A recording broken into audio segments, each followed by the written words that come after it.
बोलो श्री गुरुदेव भगवान की। गीता की आवश्यकता। भारत में 2-3 चीज का अभाव हो गया। एक तो सद्गुरु, एक धर्म शास्त्र और दूसरी धर्म की व्याख्या। काशी में हजारों तौर तरीके हैं, हर तौर तरीके को लोग धर्म कहते हैं। धर्म शास्त्र का कोई निर्णय आज तक नहीं कर पाया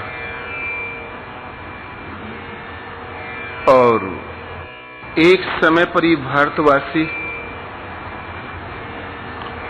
एक घूंट पानी पी लिया तो धर्म नष्ट हो गया, एक ग्रास चावल खा लिया तो धर्म नष्ट हो गया। जो सनातन है, अनादि काल से, जिसके तेज के अंश मात्र से सृष्टि का सृजन है, वो अविनाशी परमात्मा नष्ट हो गया और छाया पड़ने से धर्म नष्ट हो गया। वो आचार्य न जाने हम लोगों को भाड़ में झोंक के कहां चले गए। आज सब कोई सबका छुआ खा लिया, पानी पी लिया, होटलों में मोटरों में कोई जगह बाकी नहीं। इससे सिद्ध है कि अब कोई हिंदू बचा ही नहीं। जब इतने से ही नष्ट होना है, आज धर्म के नाम पर 36 करोड़ देवताओं की पूजा प्रचलित है। कोई कुछ भी कर गुजरता वो धर्म कर रहा है। फिर पेड़ों की पूजा, नदी नालों की पूजा, ग्रह उपग्रहों की पूजा, पशु पक्षियों की पूजा, सबकी पूजा हम करते हैं केवल एक परमात्मा को छोड़कर। परमात्मा का नाम झटके में अवश्य ले लेते हैं, लेकिन श्रद्धा स्थिर नहीं कर पाते। यही कारण है कि बेतहाशा हिंदू भारतवासी, विश्व गुरु भारत, ये गुरु लोग बह के जा रहे हैं। ऐसी परिस्थिति में आवश्यकता पड़ी। एक धर्मशास्त्र मूलतः है क्या? आज से 5028 वर्ष पूर्व भगवान योगेश्वर कृष्ण ने, वो एक योगेश्वर थे, यत्र योगेश्वरो कृष्ण, स्वयं योगी हो और अन्य को योगी बना देने की क्षमता हो, उन्हें योगेश्वर कहते हैं, योग का मालिक। उन प्रभु ने स्वयं अपने श्रीमुख से इसका प्रसारण किया। पहले सभी शास्त्र मौखिक थे, शिष्य परंपराओं में रटाए जाते थे, किंतु वेद व्यास ने उसको लिपिबद्ध किया। 4 वेद, 6 शास्त्र, भागवत, महाभारत, ब्रह्मसूत्र, इस प्रकार सारा ज्ञान कोश पुस्तकाकार कर दिया। फिर उन्होंने स्वयं ही विचार किया कि हमने इतना कुछ लिख डाला कि मनुष्य यदि पढ़े तो आजीवन पढ़ता रहे, पार न पाए। इसलिए मूलतः शास्त्र कौन है? तो 7 श्लोकों में गीता की स्तुति किया कि गीता सुगीता कर्तव्या कि मन्यई शास्त्र संग्रह या स्वयं पद्मनाभस्य मुख पद्माद विनिसृता। गीता भली प्रकार मनन करके हृदय में ग्रहण करने योग्य है। पद्मनाभ भगवान के श्रीमुख से निसृत वाणी है, तो अन्य शास्त्र के पचड़े में पढ़ने की क्या जरूरत है? अर्थात गीता धर्म शास्त्र है। छोटा सा एक अध्याय के रूप में इसको रख दिया, इसलिए इसका कलेवर बढ़ा नहीं सके, भविष्य की पीढ़ी नहीं बढ़ा सकी। यदि अलग कोई किताब होती तो न जाने इसमें कितने श्लोक और रच दिए होते। इसलिए गीता आज भी सुरक्षित है। अच्छा, उस वक्त जब इसका प्रसारण हुआ, भारत में नहीं, सृष्टि में कोई मजहब नहीं था, कोई संप्रदाय नहीं थी। हाँ, मनुष्यों में तर्क कुतर्क अवश्य था कि ये रास्ता सही है या वो रास्ता सही है, और मनुष्य अपनी शंका समाधान हेतु हजारों ऋषियों महर्षियों के पास जाया करता था और जहां समाधान हुआ वहां से संतुष्ट होकर आचरण आरंभ करता था। उस वक्त ईसाई नहीं थे, मुसलमान नहीं थे, जैन नहीं था, बौद्ध नहीं था, कोई मजहब नहीं था। केवल एक तो सांसारिक प्राणी था और दूसरा परमात्मा का प्रवेश द्वार था।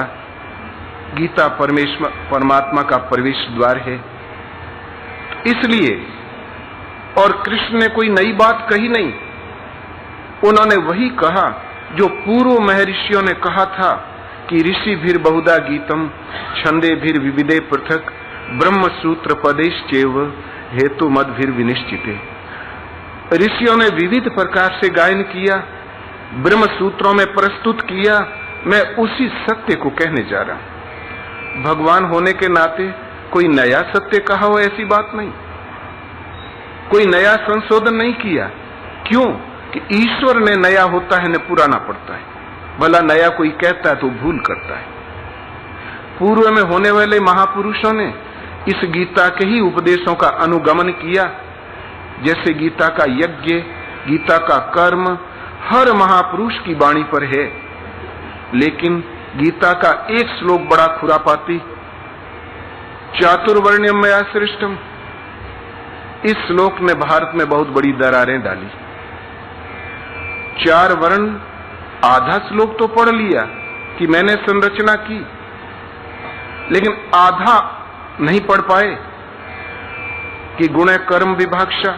गुण एक पैमाना है, गुण मापदंड है, उसके द्वारा कर्म को 4 भागों में बांटा। वितरण की गई वस्तु कर्म है। यदि कर्म समझ में आए तो बंटवारा समझ में आवे। लेकिन समाज ने, पूर्व मनुष्यों ने मनुष्य को बांट दिया, जिसमें से 50% मनुष्य अभागा है। वो भजन नहीं कर सकता, वो मंदिर में नहीं जा सकता, वो शास्त्र का कोई वाक्य याद नहीं कर सकता। कदाचित याद करके दोहरा दे तो उसकी जीभ काट दो। इतने कड़े प्रतिबंध। अगले जन्म में जब वो सवर्ण उच्च कुल में जन्म लेगा तब वो भजन करने का, धर्म कर्म करने का अधिकार प्राप्त करेगा। सारा संसार इसी जन्म में अधिकार देता है। और ये भारत का गुरु अगले जन्म में। शास्त्र हमने छुआ नहीं, वेद वाक्य पर विचार किया नहीं, मंदिर और सत्पुरुषों की संगत हमने की नहीं, आचरण किया नहीं, तो हम क्या उच्च कुल में आएंगे? आखिर कुत्ते सियार कौन होगा? जब सत्कर्म मनुष्य योनि प्राप्त करके हमसे नहीं पार लगा तो हम कैसे उच्च कुल में आएंगे? ये शायद बहुत बड़ी भ्रांति थी। भगवान कृष्ण का कहना है कि अनित्यम अशुकम इमम लोकम प्राप्य भजस्व माम। अर्जुन, सुख रहित क्षण भंगुर किंतु दुर्लभ मनुष्य शरीर को पाकर मेरा भजन कर। भगवान मनुष्य शरीरधारी इस 2 हाथ पैर वाले मानव को भजन का अधिकार देते हैं। गीता मनुष्य मात्र को अधिकार देती है। और हमारे धर्माचार्य 50% जनता को अगले जन्म में अधिकार देगी। ऐसी कुछ भ्रांतियां पैदा हो गई। और अभी अभी वहां धर्म परिवर्तन हो रहा था बिहार में। वहां के धर्मांतरित मनुष्यों ने बताया कि मनु स्मृति पर आधारित वर्ण व्यवस्था, जिसमें हीन वर्ण पर सेवा और बेगार थोपी गई है, नीच कहकर परेशान करते हैं, आर्थिक समृद्धि, समानता और स्वतंत्रता का जीवन जीने नहीं देते। इसलिए मजबूर होकर हम धर्मांतरण कर रहे हैं। विचार नहीं था। कितना बड़ा धोखा। कृष्ण कहते हैं, अपि चेत सुदुराचारो भस्ते माम अनन्य भाग साधु रेव से मंतव्य समय व्यवस्थितो ही से। अत्यंत दुराचारी भी, जिसने दुराचार का अड्डा खोल रखा हो, अत्यंत दुराचारी, पापियों का सरदार, अनन्य भाव से मुझे भजता है। अनन्य माने अन्य ने, मुझे छोड़कर अन्य किसी देवता को न भजते हुए भजता है, वो साधु ही मानने योग्य है। क्यों कि यथार्थ निश्चय से लग गया है। क्षिप्रम भवति धर्मात्मा, वह शीघ्र ही धर्मात्मा हो जाता है, सदा रहने वाली शाश्वत शांति को प्राप्त कर लेता है। अर्जुन, निश्चय पूर्वक सत्य जान, मेरा भक्त कभी नष्ट नहीं होता। गीता अत्यंत दुराचारी जो एकदम गिरा है उसको उठाती है, उठाए उसको क्या खाक उठाओगे? अर्जुन, तू संपूर्ण पापियों से अधिक पाप करने वाला है, तब भी इस ज्ञान रूपी नौका द्वारा निस्संदेह पार हो जाएगा। गीता व्यक्ति किसी विशिष्ट व्यक्ति के लिए नहीं है, न किसी विशेष जाति के लिए है, न किसी परंपरा के लिए है, न किसी मजहब के लिए है, न कोई संप्रदाय की पुस्तक है। ये मनुष्य मात्र के लिए है, सर्वदेशीय, सर्वकालीय, स्त्री पुरुष सब के लिए सदा एक समान रूप से व्यवहार है इसका। जो भी आचरण करेगा थोड़े ही समय में प्रभु के अंक में स्थान पा जाएगा। फिर भगवान आपको संभालेंगे, स्वप्न में बताएंगे, अंग स्पंदन से बताएंगे, आकाशवाणी देंगे, और थोड़ा जहां श्रद्धा से और करीब की अवस्था आएगी तो आपको उंगली पकड़ के चलाने लगेंगे।